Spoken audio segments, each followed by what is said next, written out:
हाँ, संत एकनाथ महाराज की कथा चल रही है, ध्यान से सुनना। नियम था हर साल वे गंगा जल लेकर और यात्रा करते थे, भक्तों संतों के साथ जाते थे रामेश्वरम और शिव जी पर जल चढ़ाते थे। कई दिन इनकी यात्रा चलती थी, निकले यात्रा करते करते, बस कुछ ही पल बाकी थे, शायद कुछ ही घंटे बाकी थे रामेश्वरम पहुंचने में। बड़ी भारी तपस्या करते करते गर्मी में गंगा जल का वो कावड़ उठाकर और रामेश्वरम तक पहुंचने ही वाले थे, बस कुछ दूरी, 1-2 घंटा बचा था। एक जगह पर रुके, आराम किया, फिर जब आगे यात्रा बढ़ने लगी तो संतों की नजर गई एकनाथ महाराज की कि बगल में एक गधा खड़ा था और उसकी हालत ऐसी थी, लग रहा था कई दिनों से प्यासा है। ये कथा भक्तमाल जी में लिखी हुई है, बोलो जय श्री कृष्ण। उसे देखकर लग रहा था कि कई दिनों से इसे पानी नहीं मिला, जल नहीं मिला, और इसकी हालत ऐसी खराब है कि आज भी अगर इसे जल नहीं मिला तो प्राण नहीं बचेंगे। अब संत तो वो जिसे अकारण दया आ जाए, अगर आपको भी दया आती है ना तो समझ जाना आप भी संत स्वभाव के हो, और किसी को देखकर दया नहीं आ रही,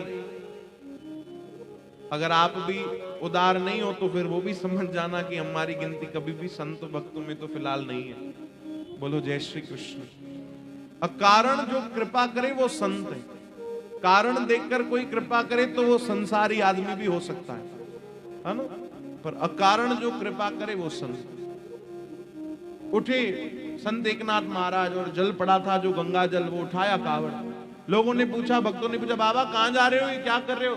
बोले भैया ये प्यासा खड़ा है। बोले कमाल करते हो, इतनी दूर से आए हो पैदल यात्रा करके, और ये बगल में रामेश्वरम हम पहुंचने वाले कुछ ही दूर पर है, वहां चलकर जल चढ़ाओ ना, वहां शिव जी के लिए जल लाए हो आप। बोले नहीं भैया, वहां से ज्यादा यहां जरूरत है अभी। तो आप तो संत हो, भगवान के भक्त हो, ऐसे मत करो, इतना दूर से आए हो गंगा जल लेकर, और चलो चलो शिव भगवान पर जल चढ़ा। बोले नहीं आप आगे चलो, मैं पीछे पीछे आता हूं। सबने कहा रे भैया पता नहीं क्या हो गया, ऐसे बड़ी दया आ रही है, चलो हम तो चले आगे। बाकी सब निकल गए। एकनाथ महाराज जी गए और जहां गधा लेटा पड़ा हुआ था जाकर गंगा जल वो उठाया और उसे पिला दिया। बोलो जय श्री कृष्ण। सोचो आप, थोड़ा विचार करो कितनी मेहनत लगी होगी उनको, और कितना ही पास था, उनकी मंजिल कितनी पास थी, पर जल एक गधे को पिलाया।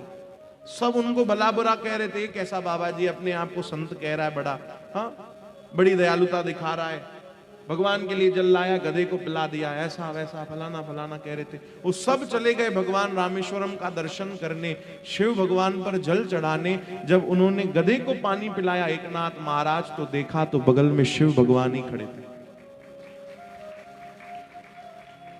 सब गए शिव भगवान के पास, पर खुद शिव भगवान चलकर आ गए अपने भक्त के पास। आकर भगवान ने गले से लगाया। बोलो जय श्री कृष्ण। एकनाथ महाराज ने प्रणाम किया, बोले प्रभु आज ये कृपा कैसे की, आपने मुझ पर ये दया कैसे की, मुझे दर्शन कैसे दिया, ये दया कैसे हुई मुझ पर नाथ। तब भगवान ने बड़ी प्यारी बात कही। भगवान ने कहा क्योंकि तुमने इस गधे पर दया की, तुमने इस पर दया की तो मुझे भी आना पड़ा तुम पर दया करने। बोलो जय श्री कृष्ण। तुमने इसे पिलाया, मैंने वो जल स्वीकार कर लिया। तभी तो भगवान को कहते हैं पशुपति नाथ, वो पशुओं के भी नाथ है, सबके नाथ है। बोलो जय श्री कृष्ण। अब इसका भाव ये नहीं कि आप जीवों की सेवा करो तो भगवान पर जल मत चढ़ाओ, ये अर्थ मत निकालना भैया। बोलो जय श्री कृष्ण।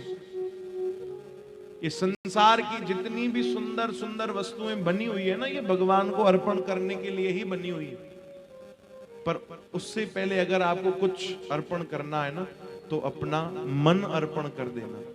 बोलो जय श्री कृष्ण। बोलो ना भाई जय श्री कृष्ण। मन अर्पण करना, बस प्रार्थना करना कि प्रभु ये मेरी अर्जी है, मैं वैसी बन जाऊं जो तेरी मर्जी है, बस इतनी कृपा करना ना। भगवान बोले नाथ वहां प्रकट हो गए, संत एकनाथ महाराज पर कृपा की।